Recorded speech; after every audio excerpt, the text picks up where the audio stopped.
Hey, everybody, and welcome to Indie Quest, a celebration of the indie and obscure. Your podcast all about the celebration of indie games, what we love about them, celebrating how badass they are. My name is Josh, and I'm here with my co-host, Steve. What's going on, man? Hey, I'm doing good today, just relaxing. Excited for our episode today. Just in general, life is good, man. How you doing? Pretty good. Just another chill day off for me. I had my feet kicked up before we jumped in here. I was bopping around in Bug Snacks, catching some bungers with some ketchup. You know what you do. Bunger. But today, man, we have our very first interview. So I was a little nervous going in. We are actually recording this after we'd spoken to the guy, and he was super chill. It was super awesome to have an interview and talk to an indie dev. And it's kind of a weird pick, I think, a little bit, because we got somebody from the Dreams community that made a little indie game inside of Dreams. So we dive deep into all that during the interview, and it's pretty fascinating. Yeah, absolutely. And so, as is fair, we're going to make you suffer through a little bit of us before you get to the interesting part, which is the interview. But for anyone not aware, Dreams is, I guess you'd call it a game. It's a game, obviously, but that feels like the wrong word for it, although I don't know what the right word is. Dreams is a game that's on PlayStation 4, PlayStation 5, that is essentially like a game development engine and marketplace combined into one. So people can produce games within Dreams, and they can publish them out and share them to everyone for free to check out and play. And so one of my favorite games, if not my favorite game, within Dreams was put together by 800 Pixel Gorilla, who we'll do an interview with soon. And that game is Lock, L-O-C-K. Yeah, just an excellent puzzle game. So, Josh, have you played Lock? Yeah, I was already invested in the game a little bit before we decided to do this interview. This interview came together pretty quickly, but once I knew that was a lock, and we were, no pun intended, I decided, hey, I got to sit down and puzzle this out. And that's what I did. And I beat the game, and I was thoroughly blown away by it. I think it's a fantastic game. Yeah, absolutely. So the gameplay of Lock, the real shorthand that is easy to just get a mental picture in your head is, think of it as similar to something like The Witness or an escape room. It is like a first-person adventure puzzle game where you're doing a lot of observing the environment.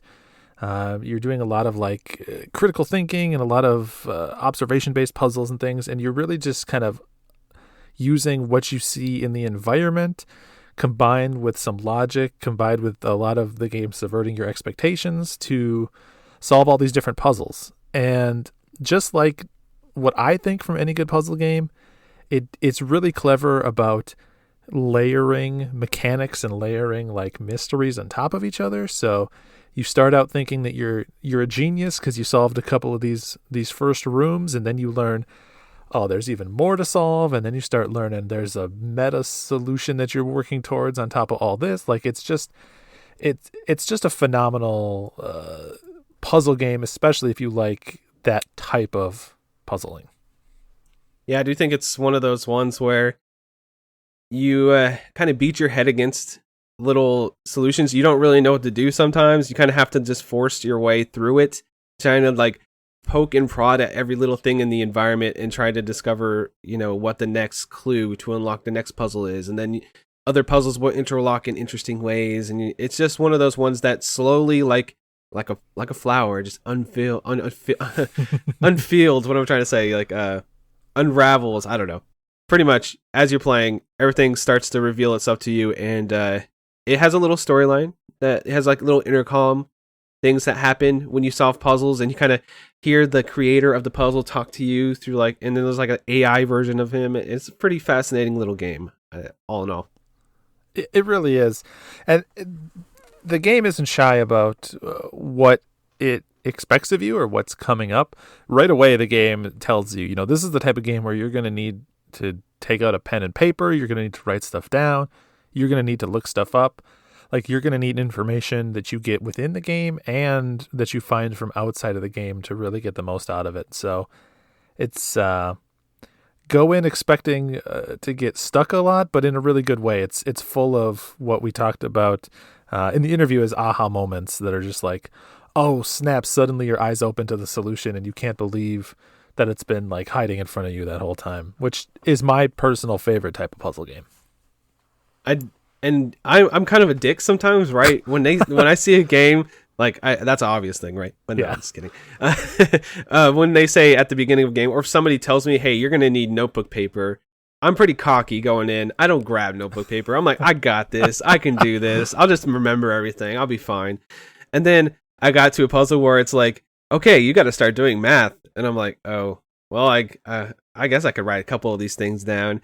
And then before I knew it, I had 6-7 pages of just like that Charlie Day gif from It's Always Sunny, just like pointing at things like, yeah, okay, this goes here, this goes there, you know. So yeah, it's just one of those games that you kind of feel a little crazy, like trying to break it all down, but once you do, you're like, holy shit, I'm a genius. So it does a really good job of making you feel smarter than you probably are, because I'm not a smart guy. I'm just Josh.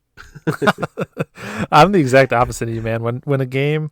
If a game tells me you're gonna need a pen and paper, I am so down for it. I'm like, oh yeah, sign me up. Here we go. Get everything set up. Start labeling all my notes. I'm like, I cannot wait to scribble like a madman inside this notebook and fill it with pages and pages of random notes. Like, I think I edited this game with like 6 full pages of notes, front and back, something ridiculous like that.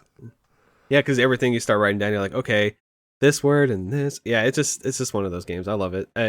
It was a treat, and it was very, very surprising to see this big of a game, this expansive of a game in Dreams. And I think that people should pick up Dreams if they're curious about it. I think anybody that has a PlayStation probably should own Dreams. I totally agree with that. Weird to, on a show focused on indie games, push Dreams, a very marketed, very high-profile game from a major studio.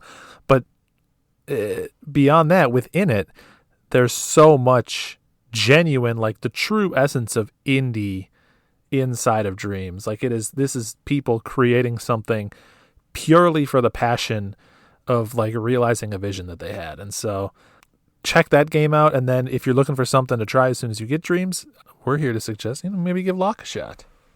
Yeah. And I do love that. It's just it really does feel like the people that are part of this community just getting like pulling the blinds back a little bit and just peering inside the Media Molecule Dreams house. There's a lot of like cool people just chilling, talking, and making cool games. So it's just nice to, get a little perspective into that community, because it really does feel like a lot of people just expressing their passion and trying out things they never would have tried out without that platform. It's almost another video game platform unto itself. It really is, yeah. So, we're not gonna avoid our usual style. You're thinking, look at these guys, they're crazy. They're talking about a game within a game. Does that even fit? Yes, it fits. And you know where it fits? It fits on the quest log. So, Josh, if they don't know what the quest log is, why don't you give them a quick breakdown? Well, if you want to know what the quest log is, we usually break this up into 2 categories. This is a list of games that are must-plays. Games that you need to take the time and discover for yourself, or listen to what we have to say about them, make some judgment calls, and play for yourself. And we have 2 different categories. We have the main quest and the side quest. The main quest is the big, bold, let's do this. You got to jump into this game right now. The must plays. This game needs to be on your backlog. If you're not playing it, or if you're not going to play it soon, you should think twice and throw it on there and give it a shot as soon as you possibly can. And then we have the side quest, which is still a recommendation. We're all about positivity here, so we're never going to tell you a game or anything. We're not going to break anybody down, talk negatively about a game. This show is all about bringing you the best games in the biz. So the side quest is still going to be a fantastic game, but it's one that if you're in a certain situation, like a game that we'll be talking about that's multiplayer only, that's a good example. Okay, well, maybe that's not a main quest game because it's multiplayer only, or there's some caveat that wouldn't make you want to play it right away. But when you're in the mood for that game, jump into that game, and it might become one of your favorite games of all time, and maybe would become a main quest for you. So we got the main quest and the side quest. We're actually going to put Lock in one of these categories. Which one do you think it fits in, Steve? Uh, I would be lying if I said this was anything but a main quest game for me. I don't know how you're feeling. Where are you leaning? It's definitely going to be a main quest. Heck yeah. Lock it in. Lock it in. Lock in, lock. I mean, again, this is a game that I picked up. I knew nothing about it. I started playing it within 20 minutes. My girlfriend is sitting on the couch behind me. She dropped what she was doing. She was leaned in. We were both invested. And we were so addicted to it that we played this thing for 12 straight hours. I mean, we played it for like 8 hours, and then suddenly it was 10 at night, and we hadn't had dinner, and we were like, all right, we're just ordering a pizza because we're not about to stop right now. And we just kept going beyond that until we finished the whole freaking game up. So it really pulls you in. It's really addicting. It's right in my wheelhouse in terms of the types of puzzle games that I like. But I genuinely think that it's a game that almost anybody who's into puzzle games will love. It's a real showpiece for what's possible in Dreams. And if this wasn't in Dreams, no one else would bat an eye of this being a $20 game on Steam. Like, this is it just is an amazing game. Full stop. Yeah, it's kind of hard to be like, it's such a hard sell, like we've been saying, because it's like, buy this other game to play this other game. But this is a legit game. I spent 10 plus maybe 11 hours somewhere around there playing this game. And if I had no expectations, someone just handed me the controller and said, here you go, play it. And I was like, okay, where'd you buy that? Steam? PSN? You know what I mean? That's the quality you're getting with this game. So I think that's a main quest. That's definitely main quest. You guys should check it out. Yeah. I mean, and the good news for all of you is, you don't have to just take our word for it. You know what? You can take the advice of the developer himself to determine if this is a main quest for you too. So coming up right after this, we are going to talk to 800 Pixel Gorilla, the developer of Lock, right now. Also, if you guys haven't played the game, which I recommend you playing it anyway, but you could still listen to the interview without playing the game. And there is one section where I bring up the question, of course it's me, that brings up a spoiler that might affect people who are sensitive to spoiler, but I don't think it's too major. But if you don't want any spoilers for the game, there will be a timestamp in the description that you can skip over the spoilers if you're worried about that. But besides that, I think he has some really good insight about Dreams and small creators on that platform. So let's check it out.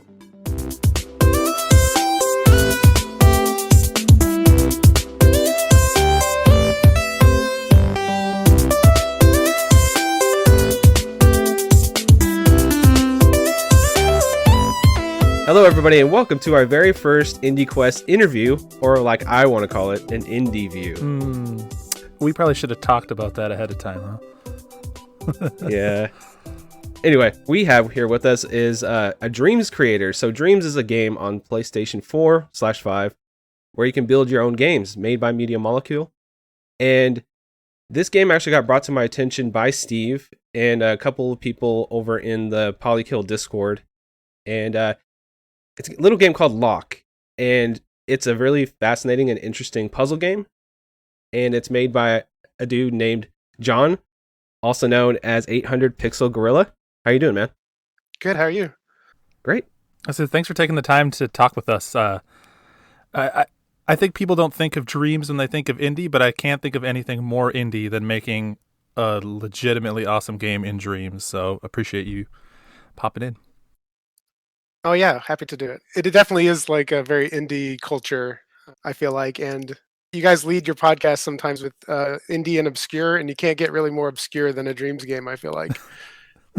That might be true, but we're always trying, right? So yeah, I love the idea of Dreams because it's all about collaboration. You can get assets from people, music from people, kind of build games, in kind of like this huge setting with a bunch of people just trying to help each other out. That's at least the impression I get from playing the games in Dreams.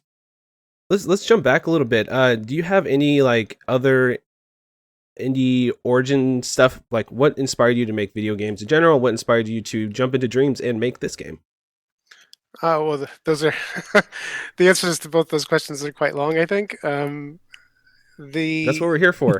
Yeah, they're different. They're different answers. My history. I've been a developer for a long time. Not a games developer, but like a web developer. and an animator in my career.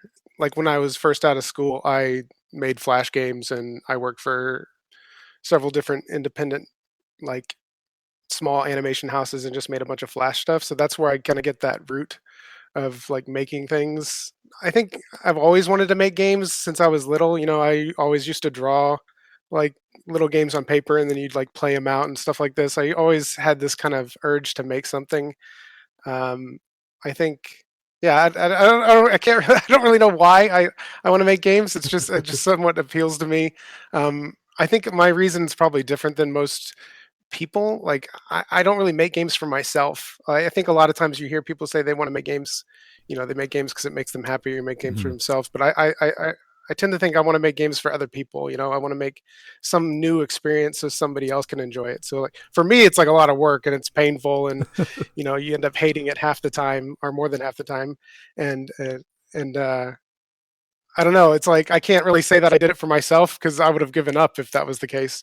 So I think it's more like I want to just like I want to bring something new to people and have them experience something that I think is interesting. So I'll put something new forth in whatever game I'm making that I think is a cool idea or something, a neat concept that maybe not a lot of people know about. Like for instance, what we'll talk about with Locke.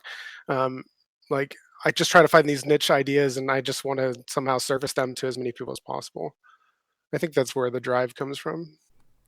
That's awesome. So uh, I'm curious then, with that background, how did that ultimately lead you into Dreams as the platform you were going on? Or maybe not even the first platform you're on, but I guess the platform that right now is kind of the one you're known for. Yeah. Well, so I did the Flash the game thing for a while. I didn't make anything that you guys would probably know or anybody would probably know because it's too small and obscure. But eventually that just kind of dried up as being like a revenue stream, and so I had to go more into like the traditional like dev route of stuff, and I ended up working at the place I still work at, which is an ad agency, and I've slowly grown my career out of development and into user experience. And so I never really wanted to pursue games like professionally. It just never seemed like a real path. Like I was already on a pretty good path, I felt like, with my regular career.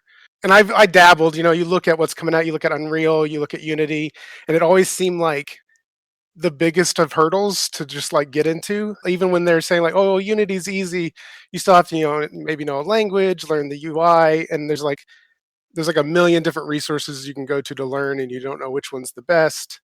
When you have a professional career and you're trying to do something on the side, you need something that's a little bit more forgiving as far Hmm. as the entry ramp. And then along comes Dreams, right? And they tout it as, well, at first they touted it as, I don't know what they kind of, it's a thing that you make things. And then eventually it became clear that what it really was like this software development kit where, you know, you can make music, you can make sculpture, you can make art, you can make videos, and you can combine all those things and make games.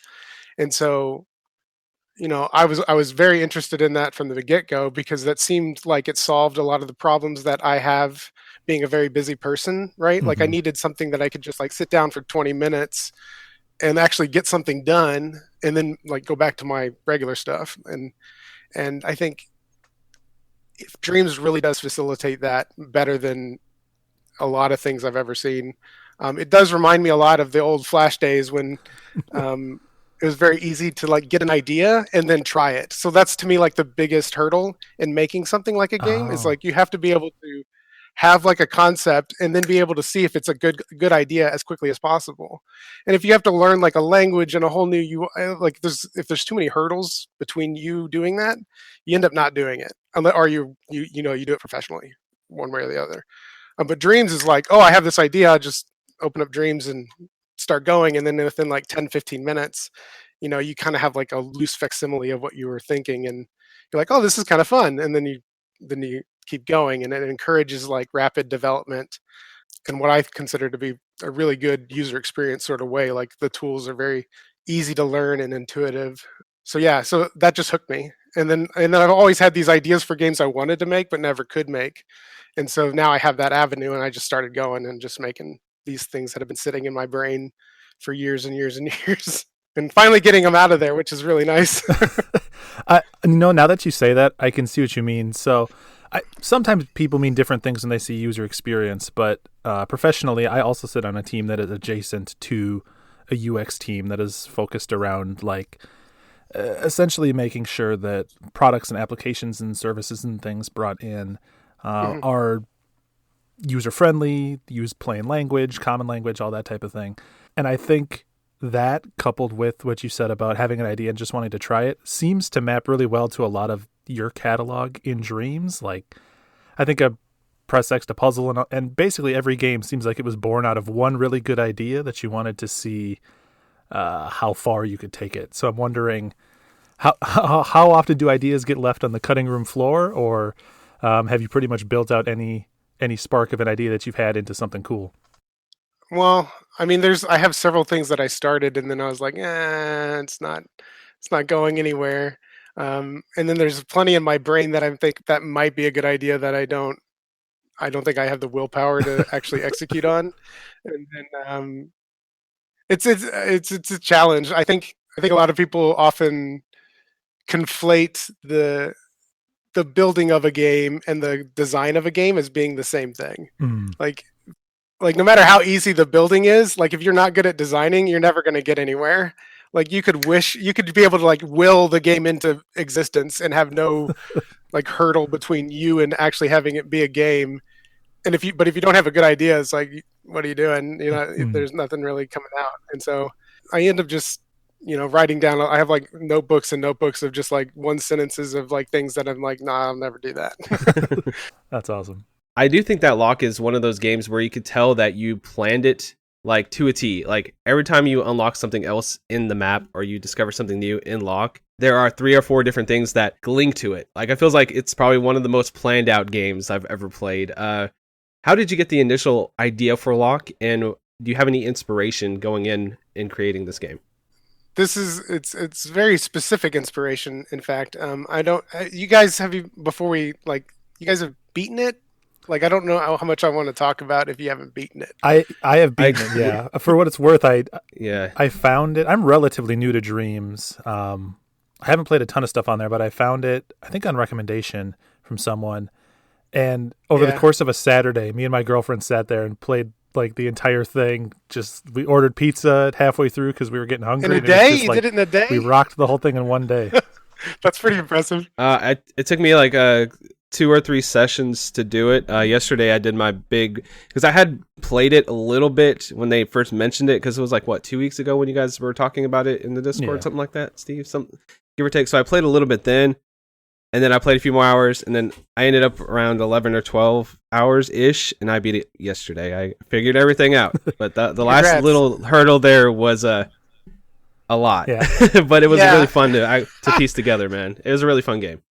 In retrospect, there's several things I would change, but it's hard to know those things until you see a bunch of people play it. I definitely think I made it maybe on the hard side of hard.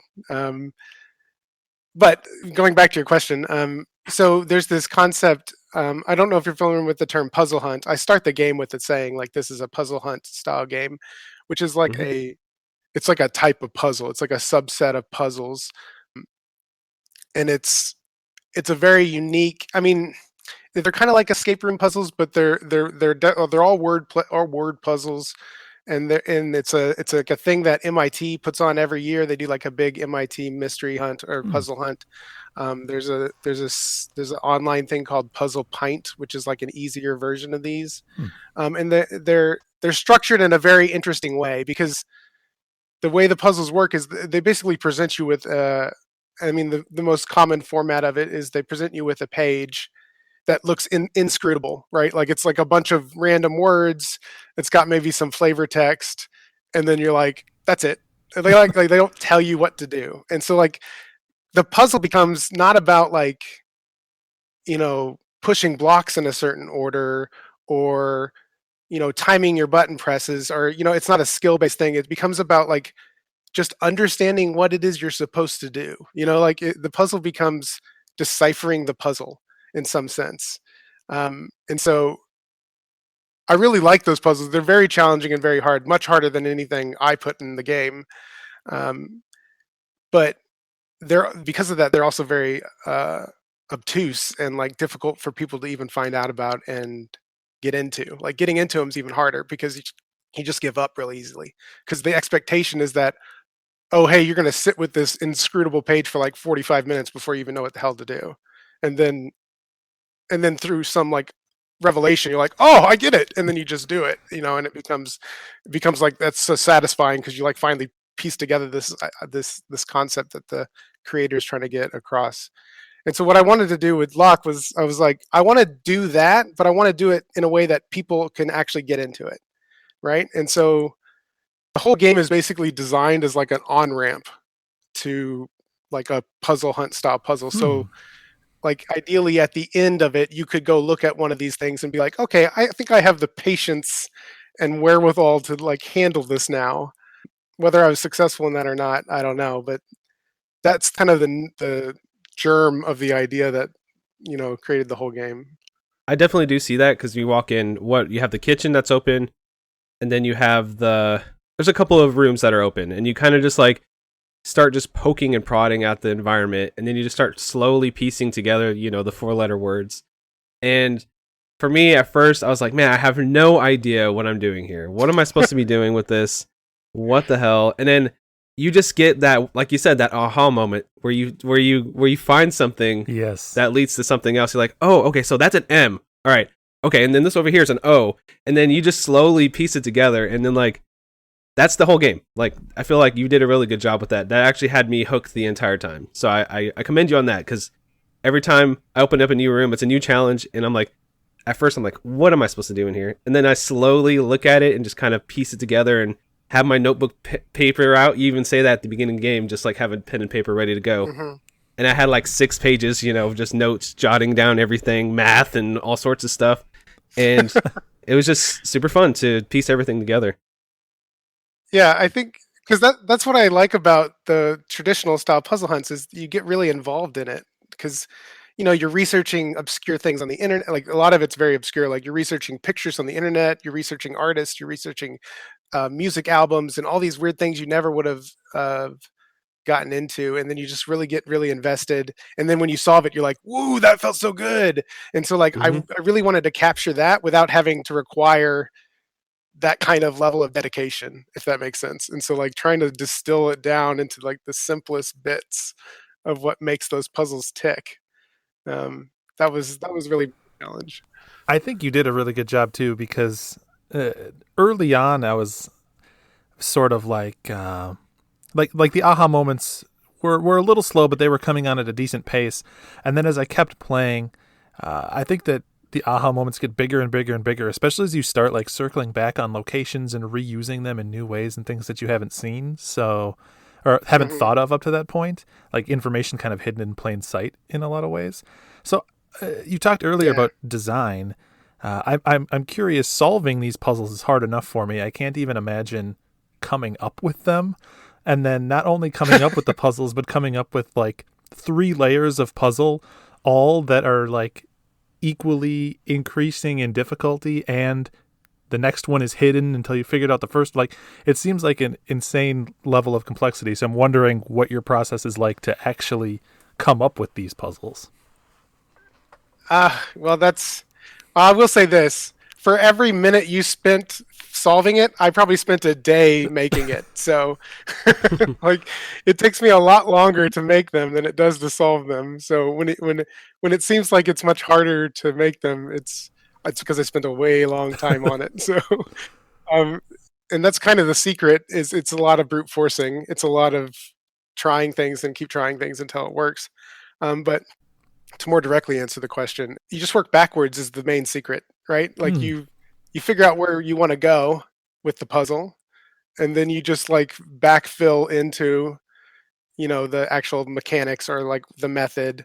And it just depends. Like sometimes the puzzles are, I have the idea that, I want the input to be the aha moment on this. And so I try to like build a puzzle that facilitates that. Or like the math room, for instance, spoilers, the math room, for instance, the whole, like, you have to type the number in upside down to make a word, like you would type on your calculator in school, boobs, right? Like literally me thinking about, oh, you could spell boobs on your calculator. That's a cool idea.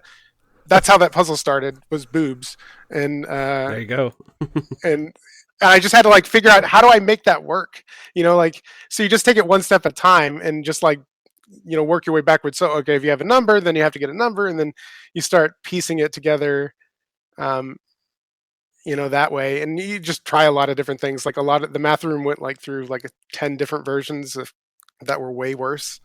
Um, and play testing it with other people, making sure that my assumptions aren't, that comes from my UX background. It's like, oh, I have no clue if this is actually right. I need somebody else to do this. I think there's another like facet of it too, where it's like you try to think of, like in UX, we often think of things like when the user makes a mistake, like it's because their mental model of what they're doing is different than the thing they're actually interfacing with.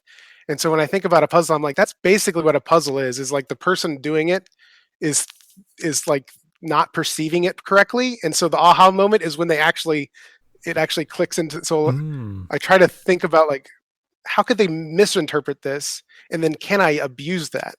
You know what I mean? And so that's Nice. kind of, some puzzles started that way, like, oh, I know they're going to think this, and I'm going to make sure that that's wrong. Each puzzle kind of has a different germ, and then you just kind of like build around it like that without going in. And then it's just a lot of time, just a lot of effort. Exactly. Yeah. You mentioned testing. Do you just have people in the Dreams community? You're like, hey, buddy, here, try this out, please. Is that how you do testing in this environment? Or what's your method about going, testing something this complicated, Well, I kind of conned a few people early on before they knew what they were getting into. I have a small group there's like a small group of us that are tighter. Like the community is pretty tight as is. Like anybody in the community could basically start streaming. Like this is the way I describe how tight it is. Like random person could start streaming Dreams and be like, what's the first tier of when you're streaming in Twitch? Oh, like front page or affiliate? The equivalent or that? Oh, affiliate, yeah. No, like when you can get like emotes, and like you can get that in like 2 days, or like the minimum amount of time with the Dreams community, because we just hop around. We're like a band of nomads, and we just jump on everybody who's streaming Dreams all the time. So it's very easy to make that work for you. So it's a very tight community, and within that, there's even smaller, tighter groups. And so I have my, there's a couple, like 3 or 4 people, and I basically con them early. Like, oh, hey, play my puzzle game. Just test out this one room. And then there's another room. And then there's another room. And then there's another room. And then all these kind of tie together, so you got to test that part too. So good luck. Yeah. They're like, what's this for? Nah, don't worry about that. That'll later, I promise. I do love those the vision puzzles with the eyes on the wall. Those are really fun for me to solve. I feel like I was one of the... It's just a cool illusion trick. How hard is it to put those together? Because you look, you're like, does that say a word? And then you just see the word, and it's just like, wow. Like I bet that took a while just to get the geometry right to make that look, Yeah, good. I did a lot of sketching for that one. Like I have pages of sketches of like, what's the best way this works? And obviously, again, the testing really helped. Like the song in the flower went through like 10 different versions. It was very obscure before, and then now it's finally what it is, and it's still tough for people to see. So the one thing I did learn was like, it's okay to be more obvious than you think you need to be. I think, especially when designing puzzles, like you tend to find, oh, they're gonna see right through that. Like that's how I feel a lot of the time, and then that's never the case. Like more often than not, if you hide it just a tiny bit, it's hidden. You know what I mean? Mm-hmm.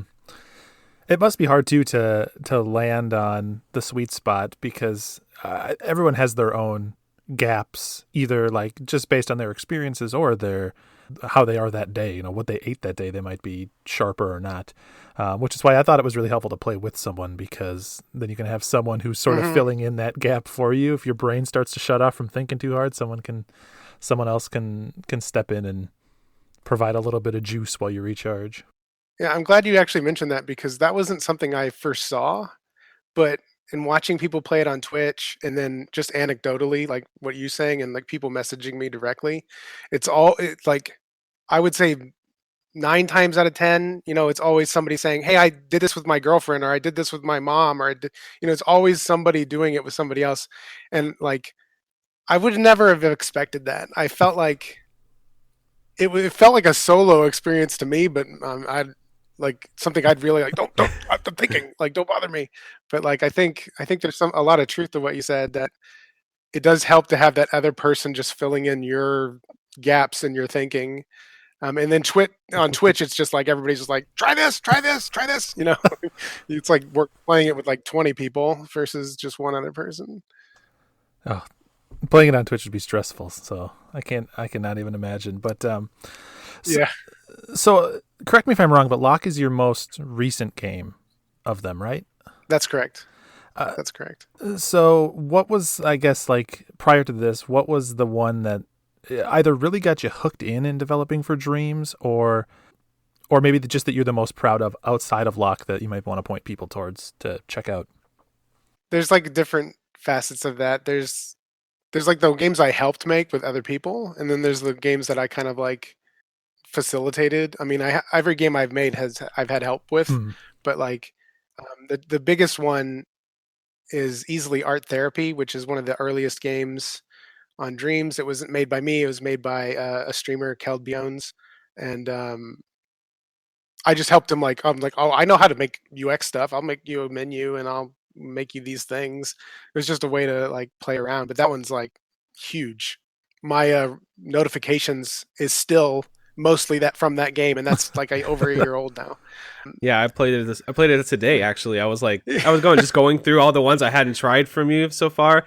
Yeah, It's a clever concept where it's kind of stealthy. You can't really be seen destroying the artwork, but then you can get the bat and just destroy as much as you can. Try to get the high score. It's fun.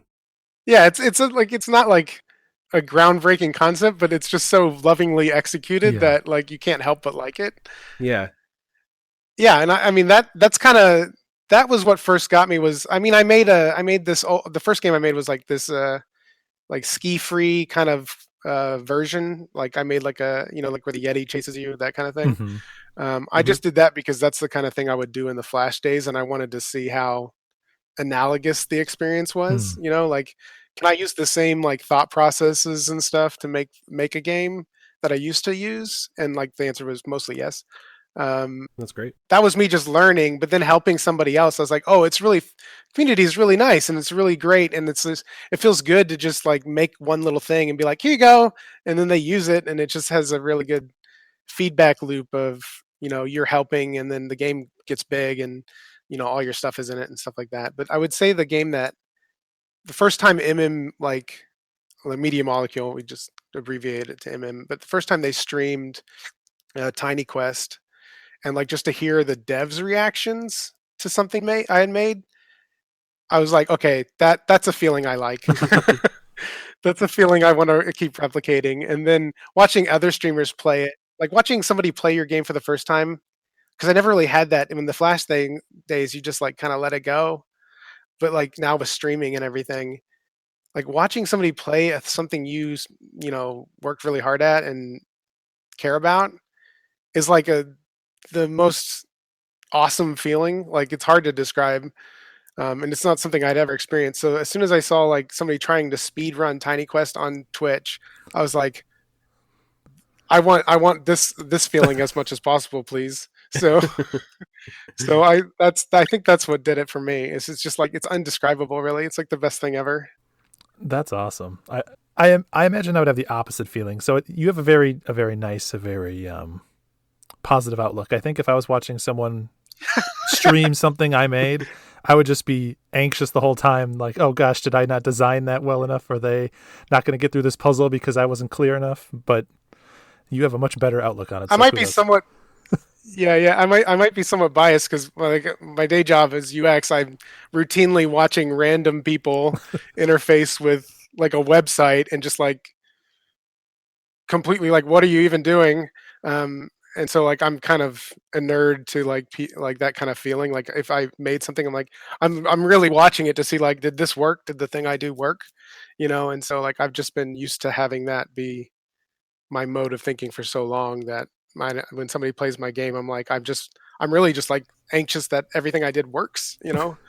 I'm making sure that everything I play, and when that doesn't work out, I don't like, it's not worth it to me to be oh, well, they don't get it, or you know, they're not good at games or whatever. Like I don't ever blame the player or the user for that matter. That's something you learn very early. And so I'm like, oh, I should really change that. I should really fix whatever is going on here. And so I'm always, you know, very attentive in that situation rather than worrying about, you know, what they might say or do.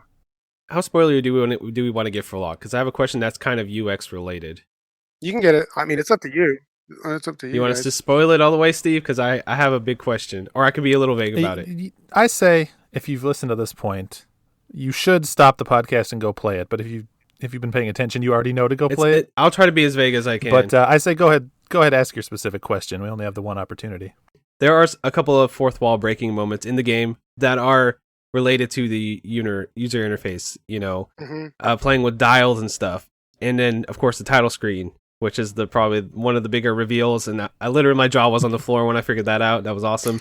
So where did you get that concept or that idea from? Or is it just an idea you had that you just like, let's see if they figured this out type of thing? It's a little bit of that, but it's a little bit of what I said before, where it's like, I understood what people's expectations were. Like I with a game, like what most mental models of like an escape room. That's why I presented it like an escape room, because I wanted people to have that frame of mind. That way I could break it. And so I knew that people would skip through the title screen. I knew people probably wouldn't really pay attention in the settings. You know, I kind of foresaw those things. And whereas, you know, you might just ignore that or not think about it or whatever, I was just like, those are the opportunities I was actively looking for. Like, where do I know what the player is thinking? Like, as a designer, are there any parts in this game that I definitely for sure know what the player is thinking? And if I do, how do I exploit that? And so those elements like the title screen came directly from that line of thought, and not necessarily just like, you know, I'm in the shower and then ding, I was like actively looking for those type of moments. I mean, the shower things happen too, but I also like the fact that you have the zoom in button, and you don't really use that till later in the game. It's just something that you have in there the entire game that you don't think that you're going to really use. You kind of just use it to like search around, and just like actually becomes an active element of the game. I thought that was pretty clever too. Yeah, that's along the same lines. Like the zoom, I mean, you think the zoom function is there so that it's easy to look at things, and it is, but it's also there to do this other thing. And so like that was, again, how can I abuse your expectations, basically? Which I think is unique to puzzles in a way, puzzle design. Like in normal games, you don't want to do that. You want to make sure that, you know, you're meeting the expectations that the player has. Yeah, it's clear. Yeah. You do a really good job setting it up, and then there was the moment when you first walk in, like you solved the first puzzle, and it was funny, you know, I solved the first puzzle and I'm trying to figure out what that purple thing down off the edge of the ledge is. When am I going to use that? What's that going to be for? But you walk into that first room and there's like, you know, there's like emojis framed up on the wall. There's like a picture that's vibrating around. There's just like, there's a lot of information that comes at you all at once, and not necessarily in a bad way. It's just like, you know, because you've bought into what type of game this is by that point, I think. You know, 5 hours from now, you're going to feel like a genius when you know what all these things mean. But do you find yourself having to like cut in other areas or avoid like decoration or spicing up the environments just to make sure that you don't give red herrings on accident? Oh man, that is the challenge. Like that. And I didn't do such a good job of that at first. Like the first guy who played it, this guy named RBD Jellyfish on Twitch, who makes awesome puzzle games and dreams as well. I recommend you check those out. I can send you links for that stuff. I respect his opinion a lot. He actually released his own like a game outside of Dreams. That's like a puzzle game. That's a full on puzzle game too. So like I value his opinion just because has the experience. He played through it like he was like the first one to beat it, first one to play it, and he was noticing all kinds of stuff that I had missed because I just thought, oh, I'll put this little decoration here, and he's like, what does that mean? And I'm like, oh, that means nothing. Don't look at that. I ended up deleting like a bunch of stuff after he played, just because I didn't fully appreciate how bad red herrings actually are in this type of game. So it did make the game feel a lot sparse, end up feeling sparser than I had originally planned. But I guess that's probably better. I mean, It gives it a sterile feel sometimes, and then when you go into some rooms, it gives it like kind of a lived-in feel at the same time. It's kind of like you meet that midway point pretty well. I don't think it feels empty at any point. I feel like it was a. I think you did a good job still. yeah, it's mostly by accident, I think. There's an effect that happens in cartoons a lot that I always think of, where if a cartoon character is going to pull a book off the shelf, that book will be like a much brighter color, very different, and everything else you can tell is background dressing. I think you did a good job for the things that don't truly play into what you're going to be messing around with. They do kind of fade into the background a bit. Yeah, there's an interesting, like, I was on stream doing one of the rooms, and it's that room with the map room, and there's a wall of bookshelves, and then there's a book on the shelf that you need to read, and nothing else matters. And I really want this wall of bookshelves because it makes the room look good, but I don't want anybody to sit there and look at those bookshelves for longer than 2 seconds before they realize they're not important. And so it's like I was like on stream, like, how do we even do this? And at first I had like the bookshelves was much more vibrant and it was much more random looking because I had assumed that just copy and pasting one bookshelf over and over again was bad, like environmental design, right? But then I realized, well, if I just copy paste the bookshelf over and over again, and it literally looks copy pasted, that should be enough of a clue that this means nothing because I just copy pasted this over and over again. And so it's weird how that, like, what you would consider to be a bad thing actually turned out to be the right thing to do. No kidding. And I can confirm for you, I had that exact thought, and your intention worked perfectly. I walked in and I was like, wait, did these books that are kind of like angled, do they spell a word or something? No, they don't. Oh, this is just the same model cut and pasted. Okay, I'll cross that out from my mind and start looking at other things in the same room that might theoretically spell out words. Yeah, you can thank Twitch chat for that because I didn't come up with that solution on my own. Awesome. Obviously, you've teased Lock 2, and I don't know if you have anything you want to share around what people might be able to expect in comparison to the first one, in ways that it might be similar, in ways that it might be different. That's a really hard question to answer because I don't even know some of those answers. So the first game, like I had this idea like several years ago that this is the type of game I wanted to see made. Especially after playing like games like The Witness, which had a profound effect on how I feel about game design and stuff. As I feel like most people like, it's a pretty well liked game. It's a lot of people consider it a masterpiece. I do too. So I've had this idea in my head for a long time for the first game and like the form of it and the reason for it to be and like kind of the internal structure that I was trying to sell. And then I spent a year planning it all out on paper before I even touched Dreams, or before I started building it in Dreams. So to like think about Lock 2, like I haven't done any of that stuff. so it's like I don't. Yeah, I mean, it should come quicker because I kind of know where to go. But yeah, I'm gonna let it. I need to let it back burner for a while and see if there's something because I don't have that. Again, I don't want to do the same thing over again. I don't want to make just more of the game in a sense. That doesn't appeal to me. And I need to have that kind of same, like how I was talking about, I really want the game to be this onboarding ramp for this type of puzzle and like have that I need to have that, me personally, I need to have that inside me so I can like start solving the problem of what the game's design is versus just try to like randomly make new puzzles, right? Which I could do. I could just make another one that's just here's more puzzles, but I don't. People would probably like that. That'd probably be okay to do, but I don't know if I could like get through it if that makes sense. I like the philosophy. I mean, I'm sure whatever it ultimately ends up being, anyone that's played the first one is going to be excited for what you're putting together in the second one. So whatever, I think that building the game that you've packed the most of your own punch into is the right way to go. I just need that kind of personal motivation because making a game, especially this size, is like a lot of work. It's it definitely I ended up hating like making this game, like because it just took so much effort and there's just so many things to do. You're like, oh, I got to make this book that's got like 10 pages, and I got to do this, and all that stuff's kind of challenging, and it's more challenging in Dreams in some ways and easier in some others. And so, like, I really need to have the motivation behind it for it to work. I will say though that the thing about me, like, understanding what the player's thinking and then abusing that, I now have the understanding that you've played Lock 1, so I will. Mm. If you have expectations about what Lock 2 is based off Lock 1, then you're going to be in a bad place.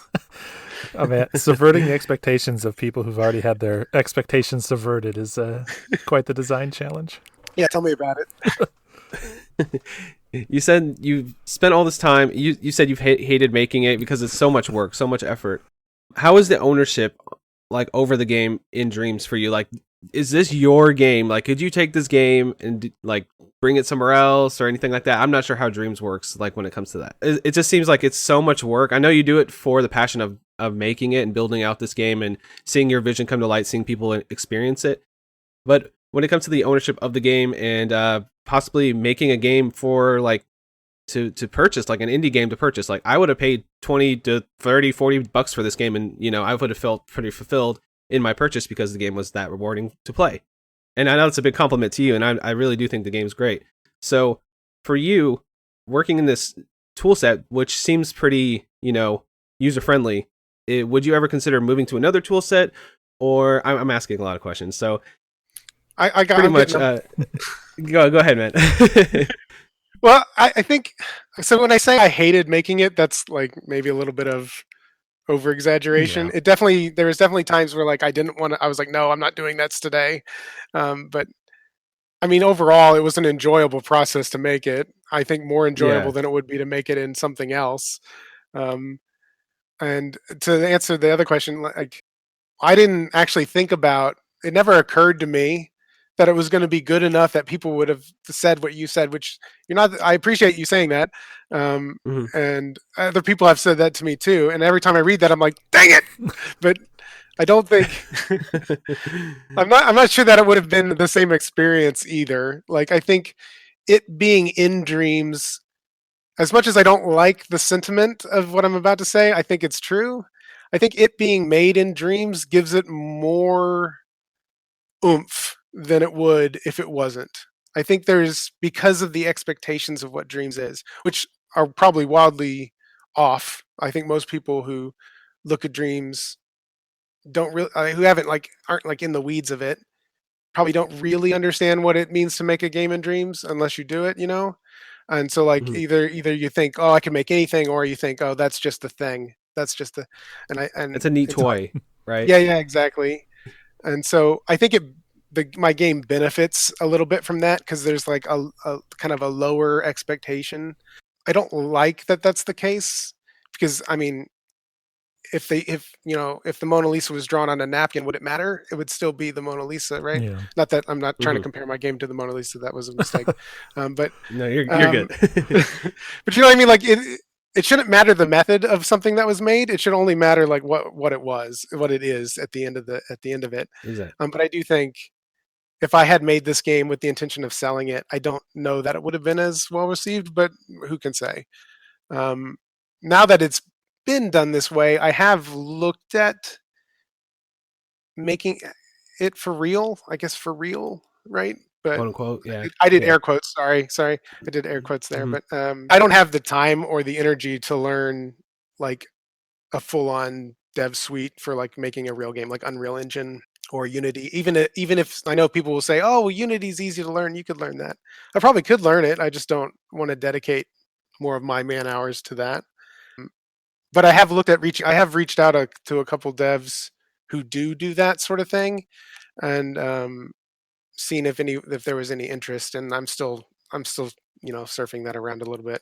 I think it's harder to get people on board with your vision than it is, like just reaching, hey, will you make my thing? Like that's it's kind of like, I don't know, it's a little bit harder to sell. And I personally, I want them to be somewhat invested. Otherwise I don't know if I can trust the product as much as I'd want to. So it's tricky, and I don't know the industry of that sort of thing very well. Like I don't know. My circle of influences in advertising and UX, and it's like a completely different animal. Um, Hmm. I could get ads made for my game, no problem, but like I couldn't get anybody to make it. So yeah, I mean, I would like to do that. I just don't know if I'd have to have help. I couldn't do that on my own. You you mentioned that there's like a little bit of an improper perception around dreams, which I don't think I've personally experienced. I've had, granted, I've played it for a month or two and only just playing stuff, not creating stuff. I've had a great experience, and I've been like basically constantly picking my jaw off the floor of like how good some of this stuff is. But I mean, and this is maybe a little bit putting on the spot and also kind of a general question, but are there creators you would want people to check out, or like advice you'd give people to search for dreams, or just like anywhere in dreams you'd like to nudge people to find cool stuff given the opportunity to? I mean, there's cool stuff that's like there's cool stuff all over that thing. Mm-hmm. It is really like a renaissance of like small game making, and what's interesting about it is whereas indie game developers, and to tie it into what you guys are doing here, it's indie game developers kind of live in that game industry, right? Like they're either, I mean, not all of them obviously, but some of them break off from bigger studios, or they're in journalism, or and they branch out and stuff like that. Like they've been absorbed into it.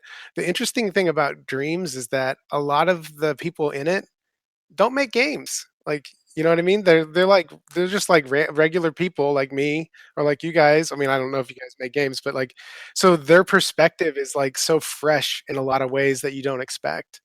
Um, there's a lot of like chaff with any creation suite that's also a publishing platform. People making like knockoffs of whatever and knockoffs of this and meme games and stuff like that. Those are there with the curation. Like you can't really miss anymore, I would say. When you open up the play menu, Yeah. there's like categories for things like, oh, do you want to play a scare?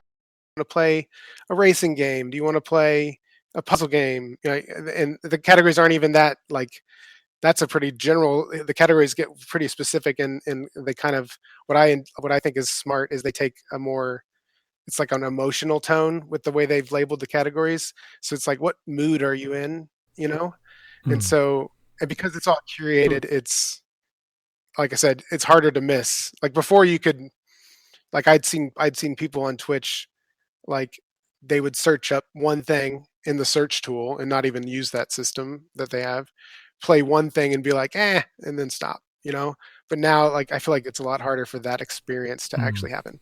Like because you just open up and oh, that looks cool. Oh, that looks cool, and it probably is. So Yeah, I couldn't even tell you the exact way I got to it, but I think Press X to Puzzle was the first dreams thing I ever that's a came good one. across through whatever curation mechanism or buttons that I pressed. And it was funny because I didn't like, hate to admit it, but I didn't like follow the creator page or anything. I was just like, oh, it's a fun game. And then I tootled around for dozens of other games and eventually found my way back to Lock. And then when I got addicted to that, I went through the creator page and I was like, it all comes full circle. It's a small world. There's actually a demo for lock inside Press X to Puzzle if you can figure out how to unlock it. But that Mm. was before lock was released. I So did not figure out all the secrets, but that's awesome. And yeah, I would encourage anyone out there. One, if you don't have it, pick up Dreams. I feel like it's one of the most underappreciated games that Sony has right now. And two, just play around. It really is, in my experience, more hits than not. Like there's so much cool stuff out there. It feels just like a never-ending well to pull from. and I would say like it's dirt cheap Yeah. relative to other things you could buy. Um, and I think if a lot of people might feel trepidation about buying it because they think, well, I don't want to make things. I'm not good at making things, but like we really do need more players and not more Mm. creators. I feel like, I mean, more creators is always good, of course, but without players, what are we making games for, right? Mm-hmm. So if you just like games, if you like indie games, especially if you like weird, obscure, like fever dream, sort of like what is even happening, games experiences, this is like the perfect place for that. It does remind me of those old, like you guys talked, I think it was your last episode, you talked about Flash Hmm. games and like how like some of those are just like made by one person and it's like, what even the hell is this? Like that's there's a lot of that in Dreams. And it's really fun to just kind of like go around and mess with that stuff. And then there's there's more full on, traditional style experiences like platformers and racing games and stuff like that. Hmm. And it's all crazy because it's made by people who don't make games. It's insane. It's not just games too. There's like Sure. people making animations, just like movies, like shorts, animated shorts that are better than stuff I've watched on TV, easy.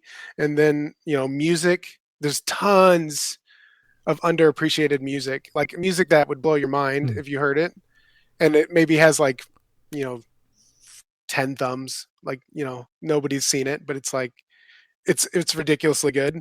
um and there's just art and stuff like that, so it's not just games. I feel like I have to say that because I'm so game centric, that there is this whole other group of people in there making like badass stuff that's not just a video game. Yeah, that's a whole other side of it that I haven't even explored. So I think it's a good tip for people. Josh, do you have anything else you're curious to pull out of his brain while we have him? I think that we about covered all the topics we had. But man, thank you so much for stopping by and chit chatting with us. You were really insightful, especially about dreams, which I think a lot of people are curious about. And like you said, like a lot of people don't understand quite really what it is that dreams is, and then having it kind of put in perspective what this platform can bring to people is pretty awesome. So thanks for hanging out with us. Thanks for having me. Anything that you want to plug or point people towards? How can people find you, follow you, wherever you might be most findable? Twitter is probably the easiest way to like talk to me in any sense of the word. It's just 800 pixel to gorilla. And then I would say I don't want to push anything other than dreams. Like everybody should have, like there's no reason that if you own a PlayStation you should have it always installed because it's always changing. It's like having a whole nother storefront of games Yep. alongside the regular storefront of games, and it just seems there's no excuse not to have it. I would echo that sentiment 100 times over from the perspective of someone who's just looking for cool stuff to play. So, absolutely true. Thanks for stopping by, and everybody go check out Lock on Dreams.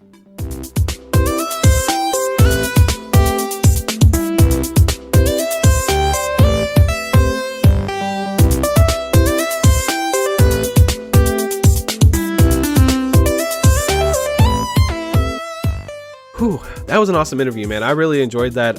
Thank you so much to John, also known as 800 Pixel Gorilla, for hanging out with us for a little over an hour. We ended up talking to him like a lot more after that, just chit-chatting. He's such a nice dude. He was super chill. So thank you for coming by. We'll probably end up talking to him again in the future, I'm sure. He was such a good guest. Yeah, we hope to have him back on when he has another project that he's launching and wants to promote. But yeah, again, thank you so much for taking the time to chat. A lot of really good insight, a lot of really interesting discussion about Dreams as a platform, and then just kind of his development process overall. So, had a lot of fun, and yeah, man, I wish I could go back in time and play Lock again for the first time. Yeah, and I want to give a shout out to anybody out there who knows indie devs, or if you're an indie dev and you're listening and you want to talk to us, have a nice chill interview like we did with Mr. John over there, we could do that with you. It'd be good times. Yeah, absolutely. So I think that pretty much wraps us for an episode here. It's been one of my favorites that we've ever done. Josh, why don't you tell everyone where they can find you? They can find me at Frantic Society on Twitter, where I do a bunch of random stuff. How about you, Steve? Where can people find you? You can find me at Blinkoom. That's BLINKOOM, M like media molecule, on both Twitter and on Twitch. And then if you want to stay up to date with the show, you can follow our podcast on Twitter at IndieQuestPod. Have any questions, comments, concerns, suggestions for interviews? Send that over to our email address at indiequestpod@gmail.com. And if you guys want to find a nice, clean way to see and to discover new video games on our quest log, go over to bit.ly/ggquest. This is actually on the GG app, which is a collector's app where you can make lists, you can file your collection, you can make, various different things like a beat challenge for yourself or your favorite video games of all time. But what we did is we put the main quest and the side quest over there for you guys to check out. It has a really beautiful presentation, and we love the GG app. So if you want to check out the quest log in a nice, beautiful format, go over there. It is, once again, bit.ly/ggquest. Yeah, and we are part of the Polymedia Network, so if you want to check out other cool gaming and non-gaming related podcasts, you can go over there. You can check out Polykilled, all about beating games. You can check out PD's Power Hour, all about various types of alcohol, and a whole slew of other shows. I assure you, if you like us, you'll like what's over at polymedianetwork.com. A bunch of cool people over there, man. I love hanging out with them in the Discord, and it's just a blast to be a part of that community. I really love that we're kind of cemented in that community. Love it. Yeah. All right, Steve, why don't you sign off and say goodbye to the beautiful, wonderful, amazing folks out there? Absolutely. Again, thank you all for sticking with us all the way through to the end of another episode of Indie Quest. As always, take care of yourself, relax, do something nice for yourself today. And, if you don't have any ideas for what that nice thing might be, why don't you buy yourself dreams? Thanks, everybody. Bye.